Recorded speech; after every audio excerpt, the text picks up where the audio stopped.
heaven. I know for sure that this man is not going to heaven. We either had a mass suicide or a mass murder. I went into a different room, especially when I went to the cellar. I didn't know what I was going to find. Methodically kill your mother, your wife, and your 3 kids is beyond comprehension. The oldest we've ever pursued on America's Most Wanted. The suspect is accused of murdering his family 17 years ago. Nobody had a clue where he disappeared to or even remotely what he looked like.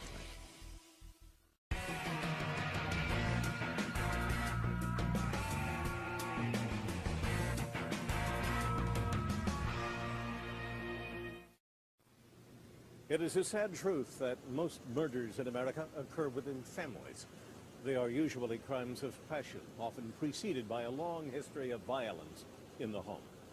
But John List was different. When he murdered all 5 members of his immediate family in 1971, there had been few of the typical warning signs, and a cold-hearted calculation of his plan sent shockwaves across the country. John List has seldom spoken publicly about the crime. On this program, in a rare interview, he gives American justice the full story, as we search for some insight into this enigmatic mass murderer and discover how law enforcement had to devise new methods to catch him.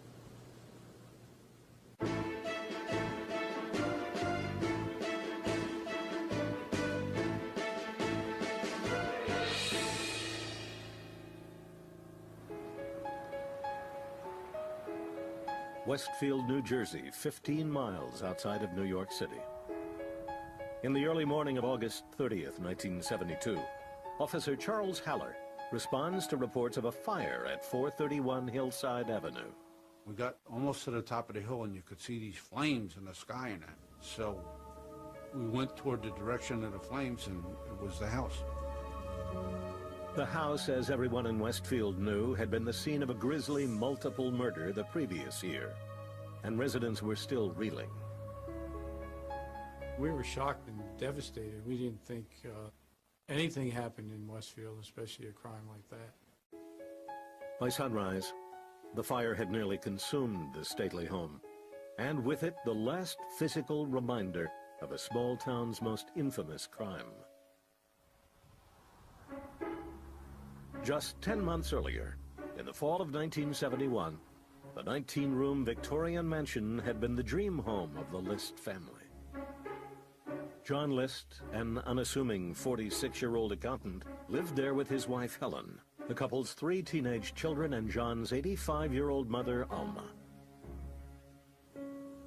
A strict Lutheran and an active member of the church, List was viewed in the community as the quiet patriarch of a devout family. Author Timothy Benford has interviewed nearly everyone involved in the List case.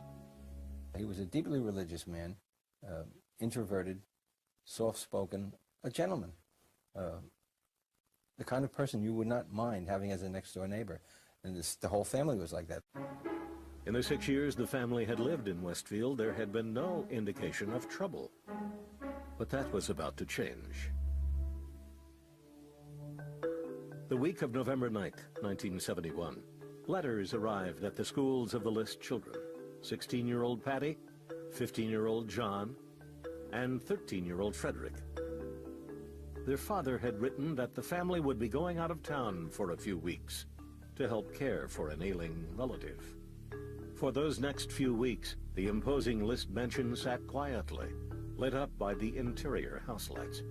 And this stayed on for days passed, weeks passed. Slowly, finally, eventually the lights start going out one by one. This aroused the suspicions of neighbors who called Westfield police. On December 7th, officers Charles Haller and George Zelznick were dispatched to the List house. By this time, the family hadn't been seen for nearly a month. My partner and I parked out on the street, walked up, went around, checked the house. Everything appeared to be in order. Neighbors informed the officers that the family was on a trip. They didn't know whether List's elderly mother had gone with them. Concerned for her well-being, the two policemen decided to enter through an unlocked window. We started looking around the house, and there was a light coming from the second floor, which sort of lit very eerily the first floor. Just enough light that you could get around, but not with very good vision. They passed through the butler's pantry into the kitchen. There they noticed what appeared to be bloodstains on the floor. And the unnerving part of the whole situation was that there was music playing in the house, and it was a very classical, serene, almost like you would hear if you went to a funeral parlor. The officers then made their way towards the ballroom, on the opposite side of the house. There were great big drapes over this archway, and of course when we opened the drapes and put our flashlights in the room where there was no light, we discovered a rather grisly sight. We could see there were several bodies in sleeping bags with their faces covered.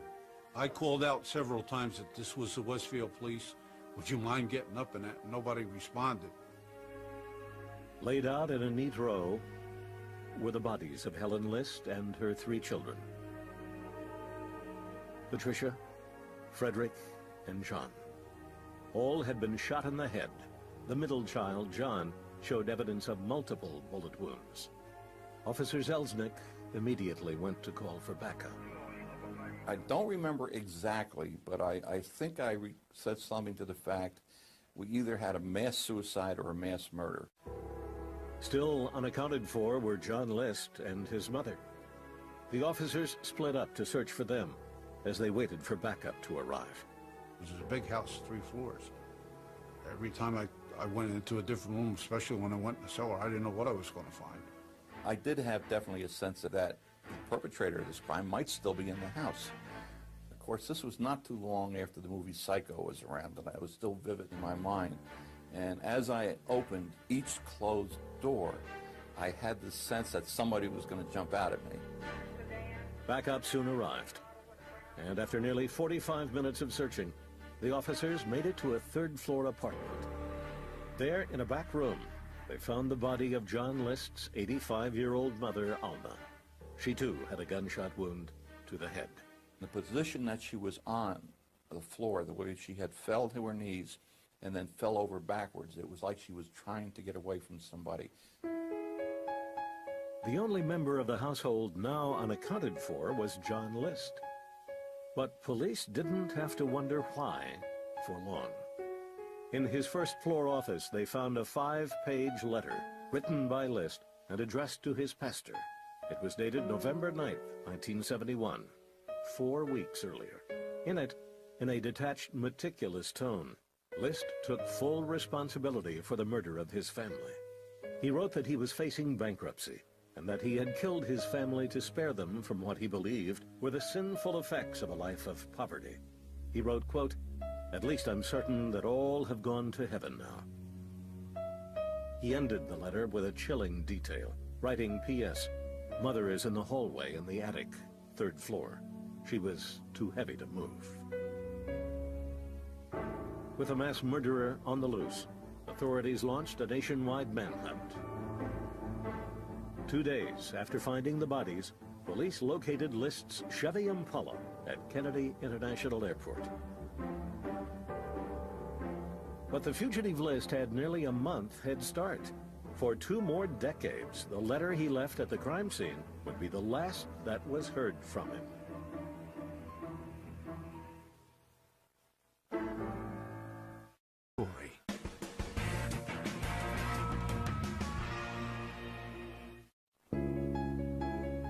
In December 1971, 5 members of the List family were discovered murdered in their Westfield, New Jersey home. The culprit? The family patriarch, 46-year-old John List. He had left a letter at the scene admitting to the killings and then disappeared without a trace. The crime and the killer had shocked the small town. To methodically kill your mother, your wife, and your 3 kids is beyond comprehension. Anyone who knew John List all reacted the same way, that how could he have done this? Why did he do it? Now incarcerated in a New Jersey prison, the 77-year-old List sat down with American justice to try to answer those questions. In a candid interview, List described a background that held no apparent motivation for his crime. Instead, it seemed his life was marked by a series of minor disappointments that eventually became too much for him to bear. John Emil List was born in Bay City, Michigan in 1925, the son of strict German-American parents. It was a quiet childhood. I was an only child, so there were no brothers or sisters to either play with or fight with. His father, Frederick, was a stern, hard-working man who valued self-sufficiency. His mother, Alma, obsessively doted on her son. Both parents were devout Lutherans, and from an early age, List was taught to be a good Christian. Believing in God and loving Him, and also being kind to fellow people, and it became a very important part of my life. After graduating high school, List served in World War II, where he saw heavy combat in Germany during the final weeks of the war.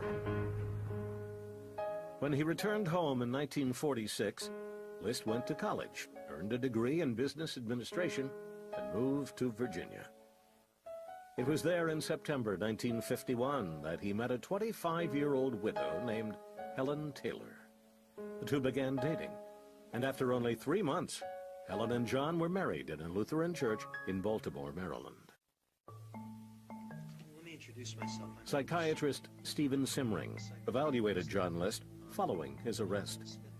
He believes the marriage to Helen was the first of several disappointments for List. He was forced to marry her because she said she was pregnant.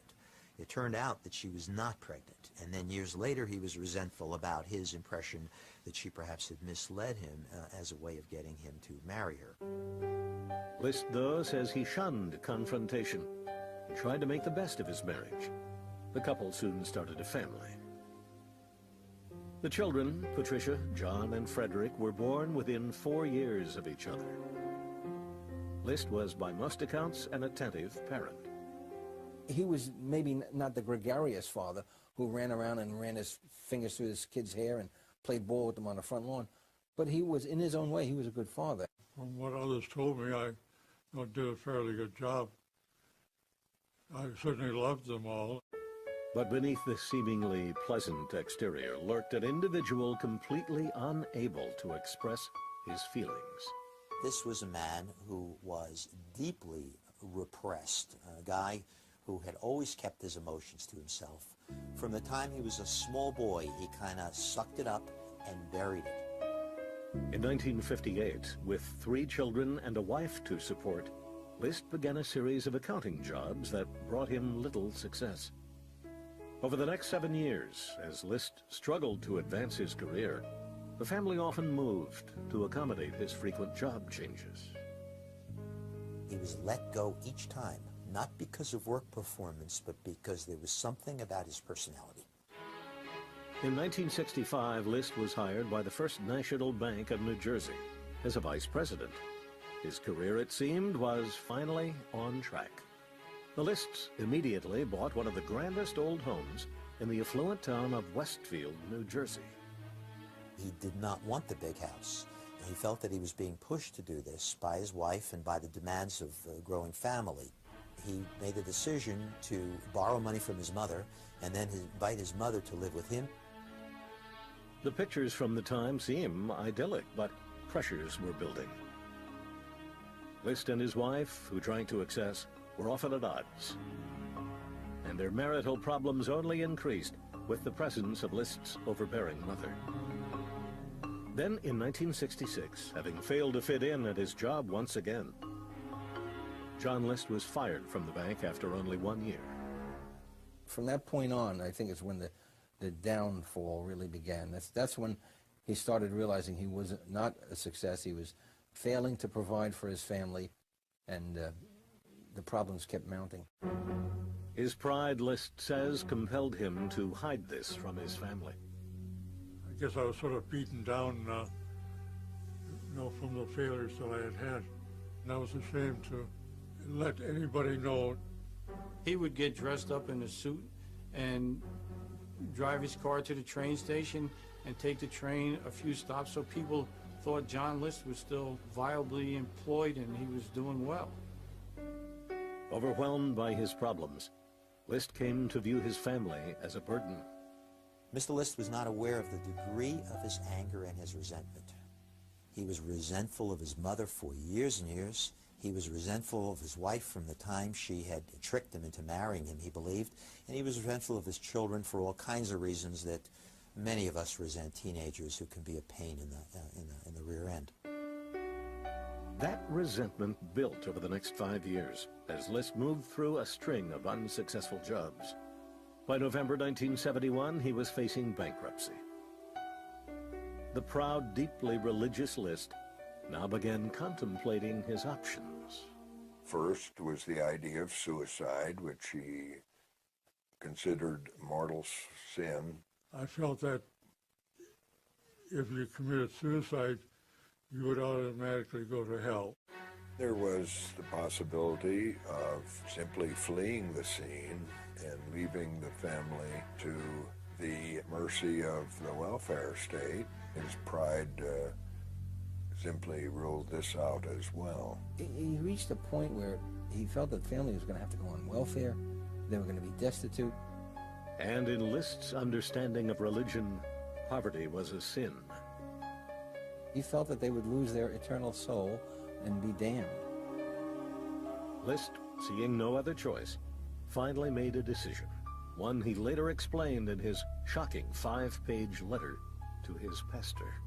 I kept thinking about it for several weeks, I'm sure, maybe even a month, and my final solution was that if I would kill them, that would save them from any problems.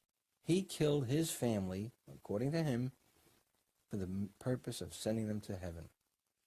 I felt that even though I killed the family, I could still get forgiveness eventually from God.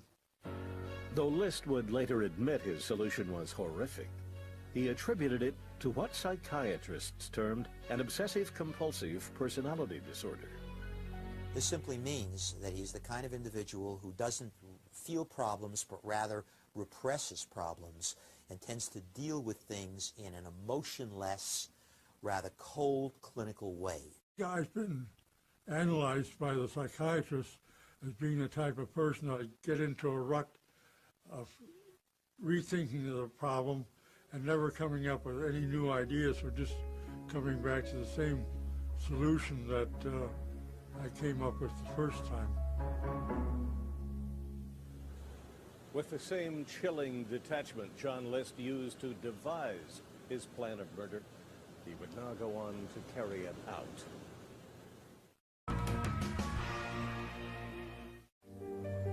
On November 9th, 1971, in Westfield, New Jersey, John List was preparing to carry out an unthinkable crime, the murder of his entire family. I had just gotten myself so convinced that this was what I had to do that I was going to go through with the whole program. That morning, after getting dressed, List walked down to the kitchen to have breakfast with his 3 children, Patricia, John, and Frederick. I tried not to act any different than I ordinarily would, so they wouldn't be suspicious. Like he did on every other school day, List watched them eat their meals, then rush out the door for school. After they were gone, I went out to the garage and got the guns ready. The weapons were this 9mm handgun, which had belonged to his father, and this antique .22 caliber pistol he kept as a souvenir from his war days. List's wife, Helen, meanwhile, had come down to the kitchen for her morning coffee. I came back in, said a few words to Helen, and went into the front room. Then I came around back and shot her in the head. List then went to his mother's 3rd-floor apartment, where she was just beginning to eat breakfast. She got over and greeted me and gave me a kiss, and she said, "What was that noise?"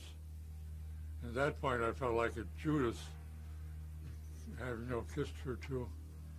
And I said, "Oh, it must have been some noise out in the back. That's why I came up to see her."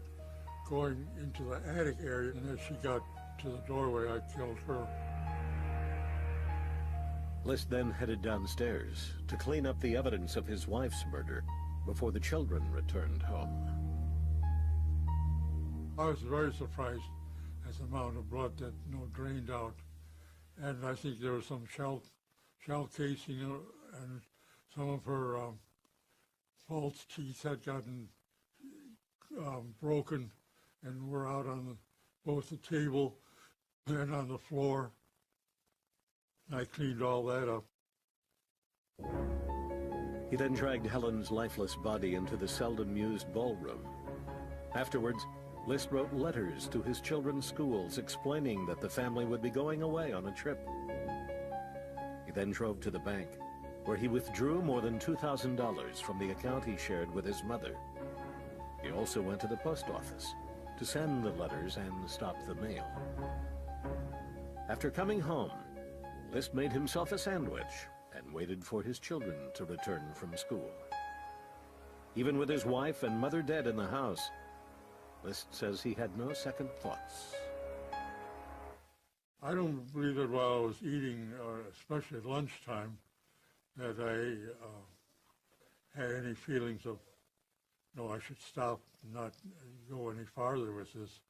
I just felt that once I had started, it was incumbent upon me to kill all of the children so that not even one of them would remain and suffer the trauma that they would go through knowing that the rest of the family had been killed. List's 16-year-old daughter, Patty, was the first to arrive home. As she walked into the kitchen, List snuck up behind her and shot her in the head. He moved her corpse into the ballroom and placed her on a sleeping bag near her mother. I just thought it was better than just laying them on the blank floor. There was no carpet in most of the house. When his youngest son, 13-year-old Frederick, entered the house, List shot him in the back of the head and placed him on a sleeping bag next to his sister. Then, instead of waiting for his last child, John, to come home, List decided to pick him up at school. He had a soccer game, so I went over and watched the soccer game. He seemed to be playing a good game and enjoying himself. And then we came home together in the car. Father and son walked in through the kitchen door, and the 15-year-old placed his gym bag on the counter. His father then came up behind him and shot him in the head. But this final murder would not be as quick as the others. All the others, they just, dropped. So I knew they were dead. With John, I don't know whether it was a muscle reaction that caused him to jerk around a little bit, but then I shot several more times. It was later determined that List shot his son 10 times. He claims, though, that John, like the rest, did not suffer. That was the one thing I was trying to prevent, was there feeling any wounds or suffering, at the last moment. How compassionate, huh? After moving John's body into the ballroom with the rest of the family, List's mission was at last complete. I think after I had shot John and cleaned up, I felt such a measure of relief that this plot that I had was carried out without being interrupted. That I more or less relaxed after that. One of the first things he did was sit down in the kitchen for another meal. Having been in combat, we were out killing and fighting, and then we'd come in and have something to eat. I think that's what allowed me to eat peacefully in the room that I had killed my family. After dinner, he straightened up the kitchen, then went upstairs to bed. That night, I may not have slept 100% soundly, but I think I got probably a better night's rest than I had the night before all this happened. The next morning, List prepared his getaway. First, he turned the thermostat down to 50 degrees, hoping to keep the bodies from decomposing. He then turned on all the lights in the house and tuned the radio to his favorite classical music station. I felt that if some intruder wanted to get into the house, that they might back off if they've heard music and thought that people were in the house. That was another reason I left all the lights on, I believe, to make it look like there were people there. One of List's final acts was to write a letter to his pastor, explaining his reasons for murdering his family. I guess I just felt closest to him and felt that since I was a member of his congregation, that he deserved a more complete explanation. It would be nearly a month before police discovered the letter and the bodies of his family. By that time, List was 2,000 miles away. He had boarded a train bound for the western United States. I just thought I would like to see the mountains and relax a little bit because I had been under a lot of strain. List went to Denver, moved into a motel room, and changed his name to Robert P. Clark. He went to work as a cook in a hotel restaurant on the outskirts of town and gradually established a new identity. He enjoyed his life in Denver. It was a fresh start for him in every sense of the word. Remember, his problem was that he was overburdened. He had been a failure in every way. He saw his family as a burden, not a source of support. They were all gone, poof, and he was free. List says he was rarely haunted by guilt or remorse. Slowly but surely, his past life became a faded memory. I guess as time went on, I thought less and less of family. I suppose I was just thankful to be living a free life and didn't want to be incarcerated if it wasn't necessary. By 1985, nearly 15 years had passed since John List murdered his family and became a fugitive. His life had long since returned to normal. He went back to his old career as an accountant and even met a woman at a church function whom he went on to marry. Police, though, were no closer to finding him than they had been in 1971. Still, many officers remain committed. Some even say obsessed with finding John List and bringing him to justice. The result? A remarkable alliance between law enforcement and the media that would finally crack the case. Girl never came home. We didn't have a crime. We didn't have a victim. But one person knows exactly what happened to her. She said to me, I'm going to tell you something that I didn't tell the family. She's dead. I know he's the killer. How did she know that? Psychic Investigators, Sunday at 9, only on Bio.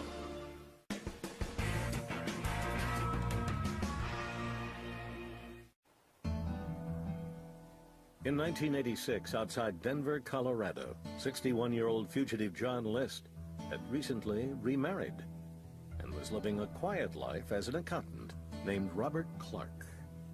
Neither his wife nor his friends had any idea that nearly 15 years earlier, List had murdered all 5 members of his immediate family. I just more or less existed and just go along and do what has to be done, I guess, to just survive. Back in Westfield, New Jersey, residents were well aware that the perpetrator of one of the most notorious crimes in state history was still at large. The people in Westfield thought about him every year at the anniversary. Every paper in the state of New Jersey covered the story. It's 2 years, it's 5 years, it's 10 years since the List murders. Where is he now? The FBI had long since joined the search for John List, and he became one of their most wanted fugitives. As for the local police in Westfield, even 15 years after the crime, capturing List remained a high priority. For him to be gone for that many years and not be brought to justice was like a personal affront to the office and to the Westfield Police Department. Over the years, they received mailbags full of tips, all to no avail. We really never had a lead that was really even close. And yet we followed them all to, their limit, and it became very frustrating. No matter how cold the case became, the officers did not forget it. We would go on vacation, and periodically we would send a postcard back to the homicide squad while on vacation saying, having a wonderful time, wish you were here, and sign it John List. So it was kind of a joke in the office at all times, as to where the heck did this guy go? Police working on the List case had collaborated with local media on several occasions in the past, with no success. Good evening from Washington, D.C. It's Sunday, June 4th, and I'm John Walsh. But by 1988, a new national television show was beginning to capture the public's attention. The program was America's Most Wanted, and authorities believed it might be their best opportunity to finally find John List. He had already been a fugitive for 17 years, so he was either out there not getting in trouble, or maybe he was dead. So whichever way it worked, we just wanted to clear this case. When police and the FBI first approached America's Most Wanted, they were turned down.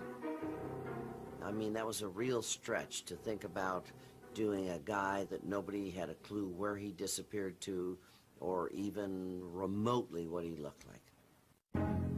Still, authorities did not give up, and even shared gruesome details of the crime.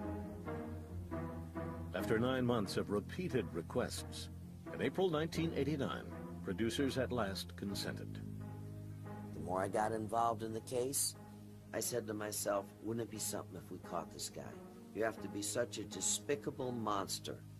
That son of a bitch, John List, killed his own children. By this time, John List had moved from Denver to Richmond, Virginia, with his second wife, Dolores Miller. There, List had found a job with an accounting firm. It was a quiet life. On most weekends, List gardened and watched TV. Among his favorite programs was America's Most Wanted.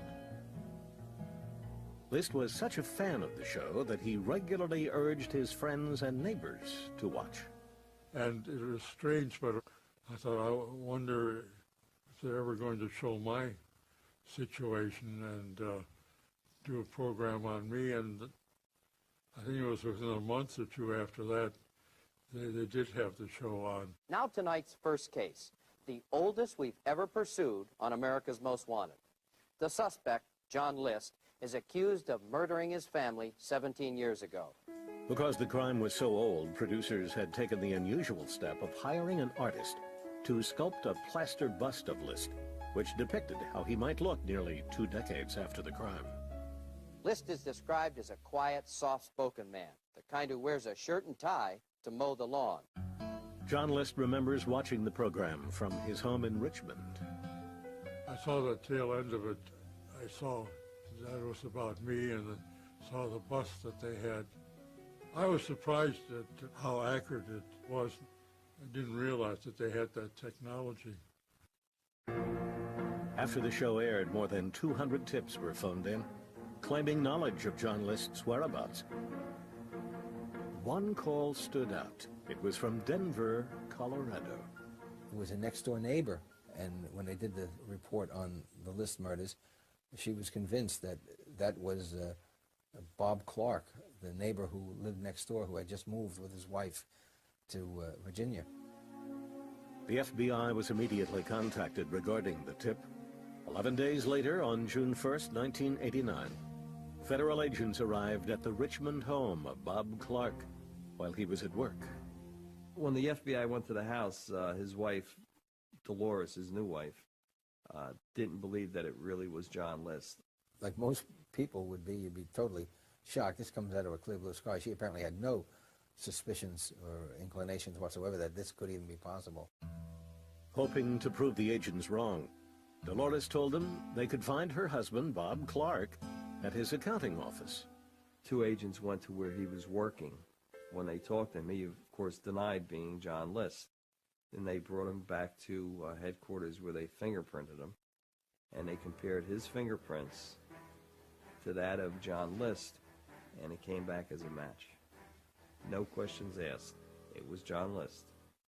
That same day, John List was placed under arrest. After nearly 18 years, police had at last caught their man.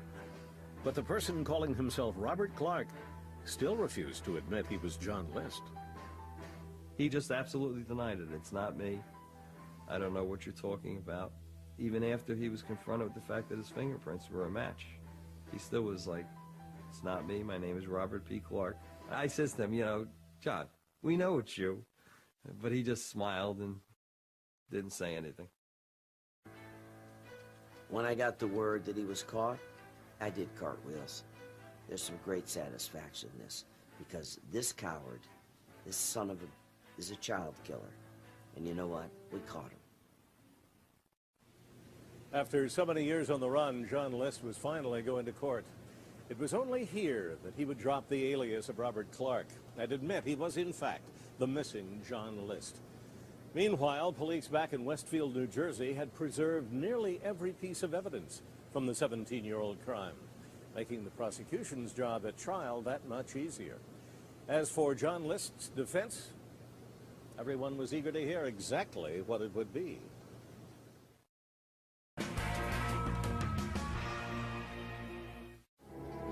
On June 29, 1989, 63-year-old John List was extradited from Virginia to New Jersey to face first-degree murder charges for the 1971 killing of his entire family.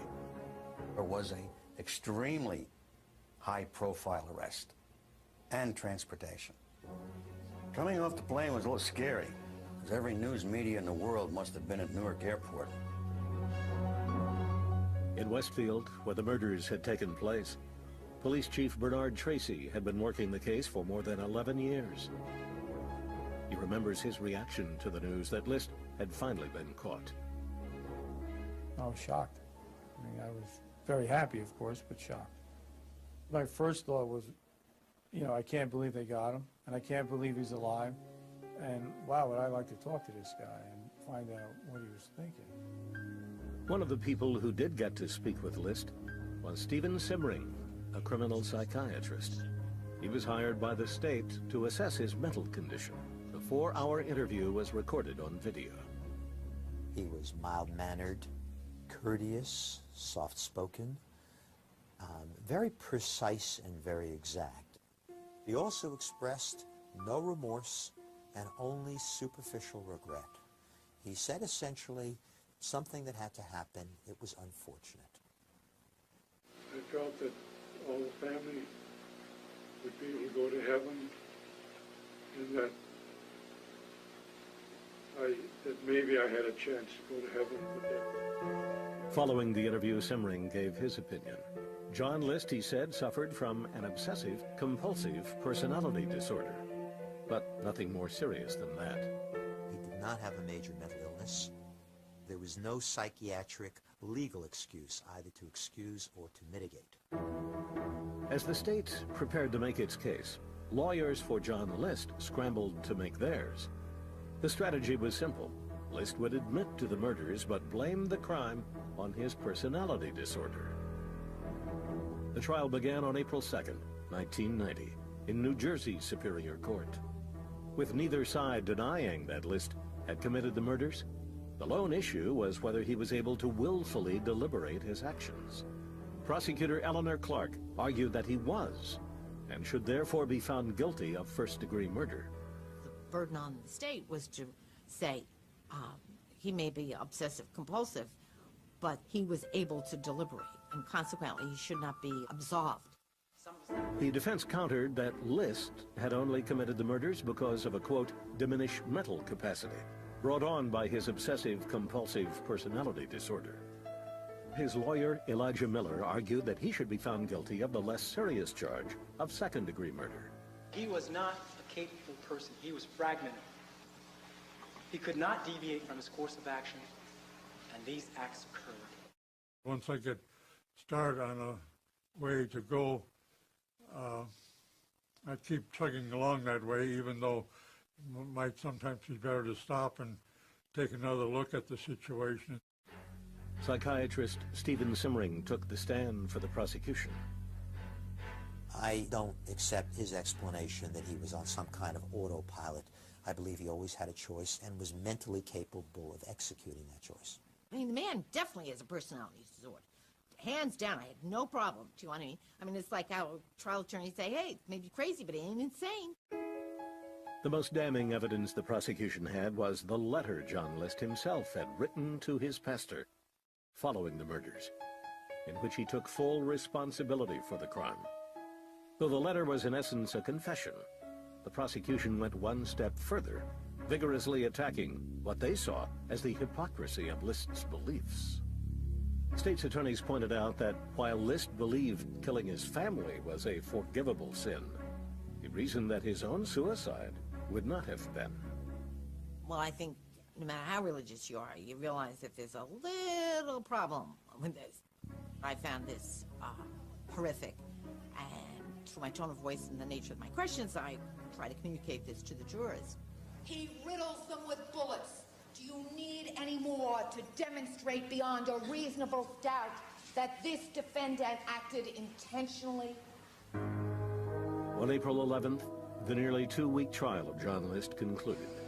The next day, after 9 hours of deliberation, the jury delivered a verdict that surprised no one. Guilty on all 5 counts of murder in the first degree. 3 weeks later, on May 1st, a sentencing hearing was held for List, during which he made his first public statements regarding his crime. I remain truly sorry for the tragedy that happened in 1971. I feel that due to my mental state at the time, I was unaccountable for what happened. Because the murders were committed in 1971, before New Jersey had reinstated the death penalty, the maximum allowable sentence was 5 consecutive life terms. This was the sentence Judge William Wertheimer handed down. I've sat in so many courtrooms. I never heard a courtroom break out in applause.